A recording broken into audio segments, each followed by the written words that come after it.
The old red light.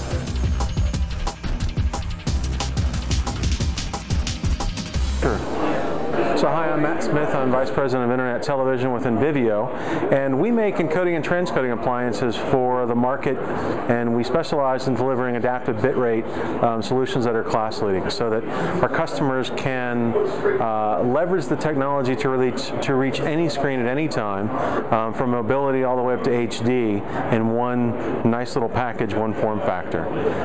What we talked about here today is continuing education, if you will, on adaptive bitrate technology, and that is the notion that we're delivering multiple renditions of each channel or each feed, if you will, so that the content adapts to the network, not the network trying to adapt to the content, which is what we've been doing in years past. Adaptive bitrate's been around for a couple of years, but we're really starting to see increased uptake as broadcasters and content providers fully embrace the TV everywhere experience. Right? We're seeing true convergence happening, and adaptive bitrate gives us some commonality amongst these formats. So the major technology formats: HDS, which is the flash version from Adobe; HLS, which is Apple's ABR entry; and HSS, which is Microsoft's smooth streaming technology, all have common codec payloads in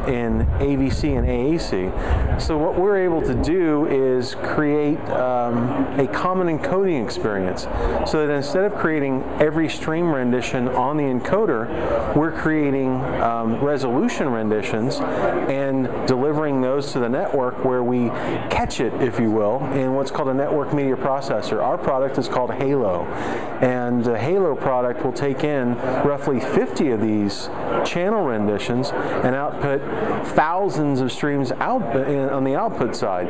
Very beneficial for those who run managed and even unmanaged networks. It's very beneficial for content delivery networks or CDNs. And that network media processing stage also enables additional functionality. So we can do ad insertion. We can integrate digital rights management, or DRM, your garden variety formats like flash access, play ready. We can apply 128-bit AES encryption in the case of HLS. We can address conditional access scenarios from our partners like Verimatrix and Google and Widevine, and do metadata insertion, targeted advertisements. So the network media processing step or stage is kind of the next evolution in adaptive bitrate and that network functionality, where we're really giving the customer, the operator, a lot of scale. An encoder generating those stream renditions is still a very valid approach for a customer who only operates a channel or two. But for those that offer 50, 100, hundreds of channels, this new network media processing looks like a very dynamic approach. You talked about, which I thought was a bit of a commentary on where the industry is now, one of the most interesting questions you've been asked. So if you could just kind of give a piece, talk a bit to that. And, sure. So in the past, we created different workflows for different use cases. So we had one workflow for mobility and one for web and one for television.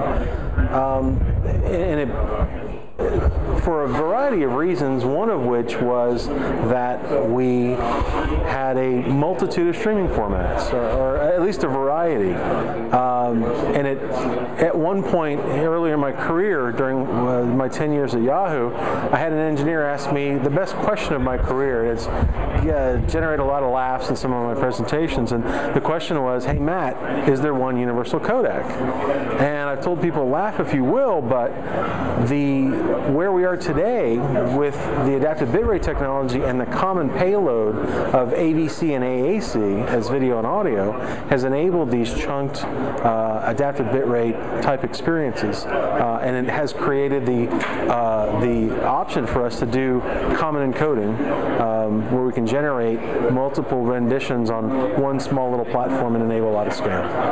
I think one of the trends that we're going to see emerge is what I refer to as just-in-time transcoding. So the ability to generate a stream rendition and deliver the correct, properly formatted stream to the requester in real time. So if they're on an Android phone, we deliver the right file. If they're on an iPhone, we deliver the proper file. If they're on a Samsung Galaxy tablet, we deliver that right proper file with a minimum of latency and properly formatted and optimized for that screen. There are some complexities there. I mean, the technology, the emerging technology known as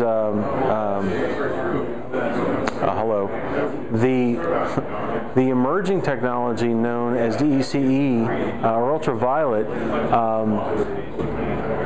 could create some complexity there and some challenges, but as an industry I think we can work through some of these things. We've done it before, we can do it again. But giving the broadcaster or the multiple system operator the ability to create a file at runtime is very advantageous and can really help them with some of the massive storage headaches they've got with not only multiple stream renditions, but also the notion of chunked ABR delivery creates millions and millions of small little file chunklets. So the ability to generate a file at request time is advantageous and attractive, and I think that's a trend that we're going to be looking at in the next several months.